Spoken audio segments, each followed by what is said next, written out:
that's going to end day one when I get elected, because that'll be actually the easiest part of becoming governor, because I did that in terms of fixing those kind of issues with a scrappy small company that became a regional company, then a national company.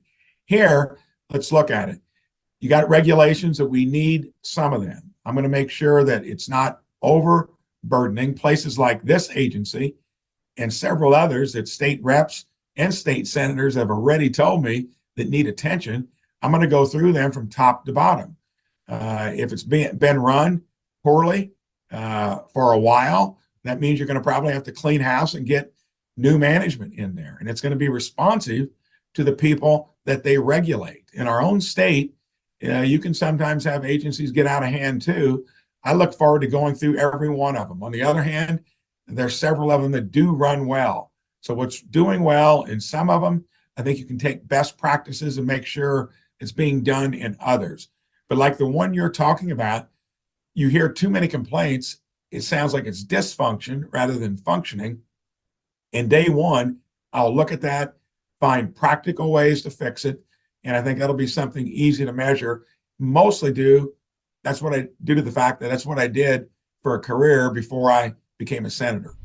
Well, that's why I think Hoosiers would be well served by a business person to be the next governor. I mean, it's been 20 years ago since Mitch Daniels was, the outside business guy, came in and ran Indiana like a business, and we're still receiving the dividends for that. So it's time again. It's time for that fresh eyes, fresh thinking, and I think every of the agency in our state government needs to be reevaluated, and DCS is one of those, right? We need to improve the quality of care, we need to improve safety for our kids, and we need to shrink the bureaucracy around that, right? The Hoosier taxpayers need to work better and have better outcomes, and so I would do that across every agency. I think there's great opportunities to shrink government, make it work better for the customer, and I call the customer the voter, right? The voter and the taxpayer.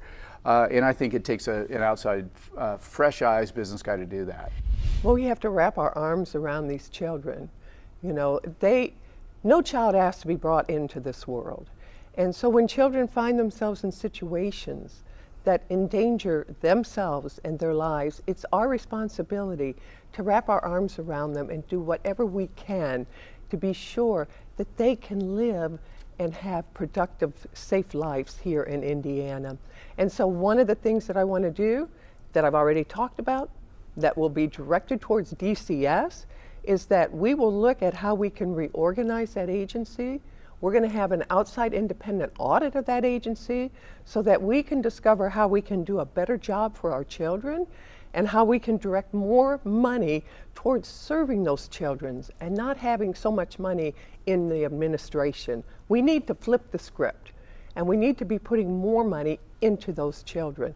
But it's going to take outside independent audits and a total reorganization of DCS to be able to do that. That's what I will do as governor, because our children are the most valuable resource we have.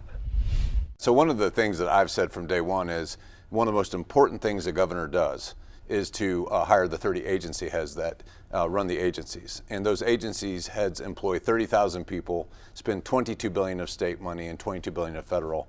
And we've said, and we're the only candidate that has said this, that every agency head will have to reapply for their job. So we're going to make sure that we have the best leaders possible.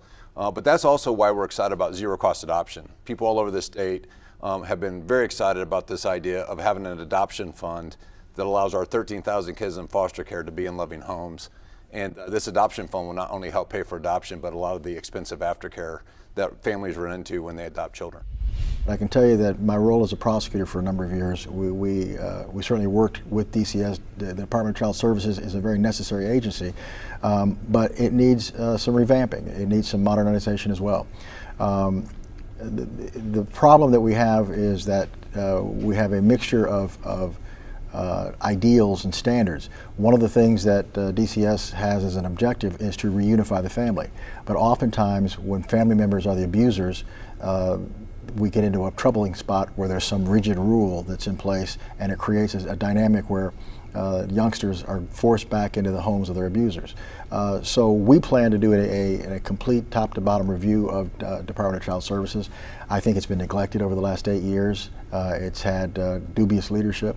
We want to make sure that there is an appropriate place to investigate child abuse, but we also want to make sure that parents are treated fairly and that we don't have situations where children are removed from good homes and remain in bad ones. There's a lot of scrutiny for DCS. I've been around and talked to a lot of parents that are in the foster care and adoption, and I can tell you that what we have seen with DCS is that people describe it as a department that's just using like duct tape, and that's affecting all the children. And so what we're saying is that we really want to go in and audit that department. We'd like to see it outsourced to a lot of the private sector that has been proven to be able to take care of children better. We are definitely for parental rights, and so we're encouraging parents to understand that you need to elect a governor that is about parental rights. It's very important. So yes, we are paying attention to that, and we do think we know how to handle that situation.